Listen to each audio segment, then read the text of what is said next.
Okay, class. I'm putting this lecture on Blackboard as I told you I would, or the balance of the lecture. And actually, the first thing before I get to TV is I did want to say a couple of things about presenting. And by the way, I'm doing this from home, so if you hear me yelling at my dog or if you hear a dog barking, that's just normal behavior around here. Okay, you all know the tell 'em rule. In the email I sent out after you gave your midterm presentations a week ago, Friday, I indicated that I had put a deck on Blackboard all about presenting. And this is the deck. It's basically a hard copy that I scanned. It's not that long. Where I would focus is I would look at the listener analysis. This is the kind of thing that you're not normally going to think of when you put together a presentation. I would take a good care. Stop it! Hey! Stop! Take a good look at that. I would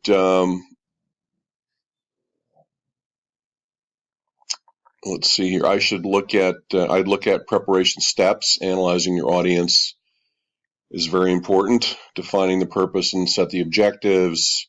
All these kinds of things are really good. It'll make you think more broadly than I think you normally would about presenting. This is a guide to doing a presentation as a team. It also is a good thing to look at. And then this final critical review of your presentation.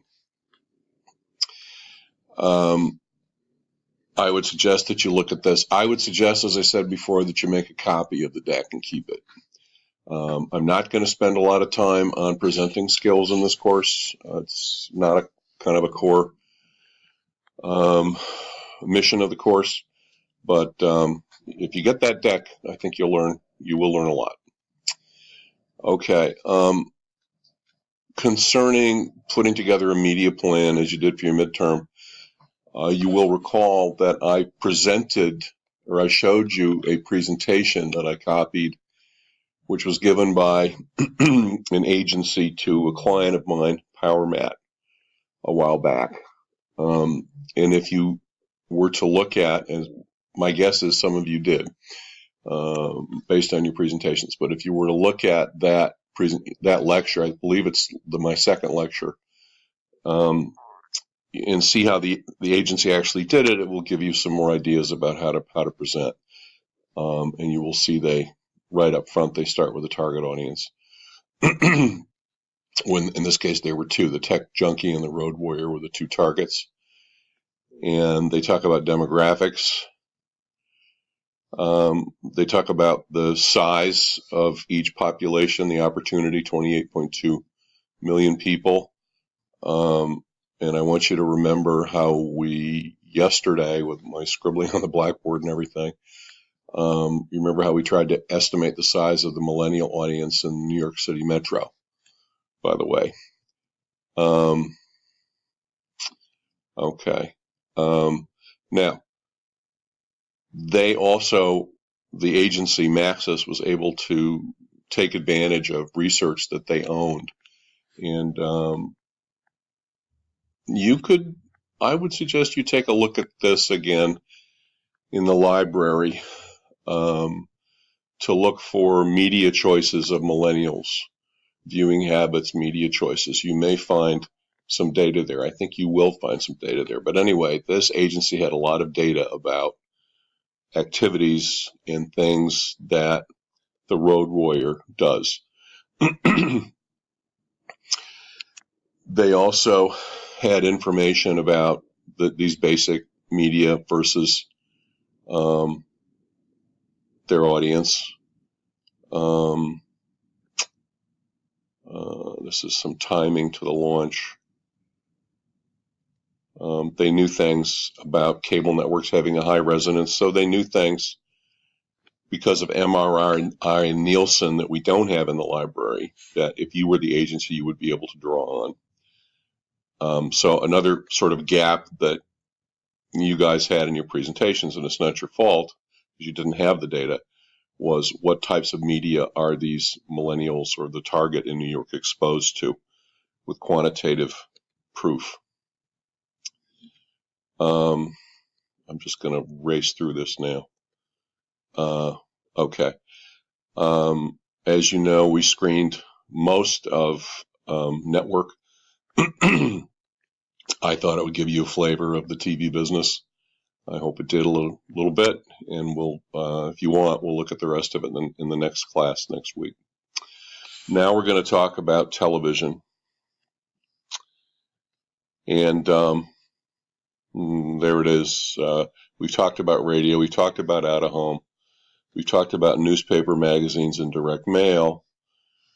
The really major things left now are TV and internet and mobile.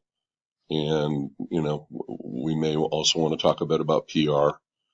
But now we're going to talk about TV. And as you know, I always like to start with definitions. But actually, in this case, I'm starting with a little piece on technology, on TV technology. And this is setting aside cable. The way TV started was to use radio, the radio spectrum, to send signals that included a visual into the radio spectrum, and that's kind of what TV was. And I know this is kind of complicated. I don't want you to get too much into this, but the radio spectrum carries TV signals. That's how it started before there was cable.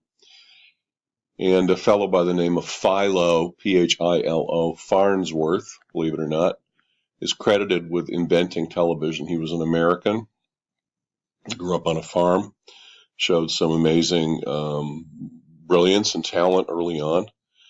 And this describes what he did.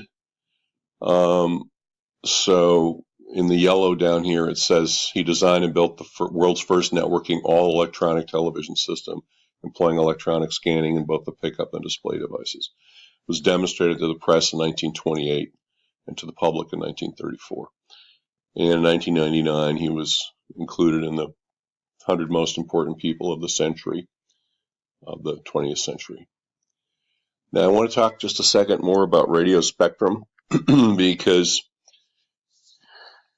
this is the electromagnetic spectrum ranging from 1 hertz to 3,000 gigahertz. And these are radio waves. This is what we call them. It's used for radio and TV, and guess what else? Cell phones. So all the wireless sending of information is done in the radio spectrum. This is a crazy chart that's my pug purring. She's sitting on my chest now. Her name is Eloise, by the way. This is a very complicated chart showing how the radio spectrum in the United States is assigned all the different megahertzes, and a megahertz is the speed of a vibration.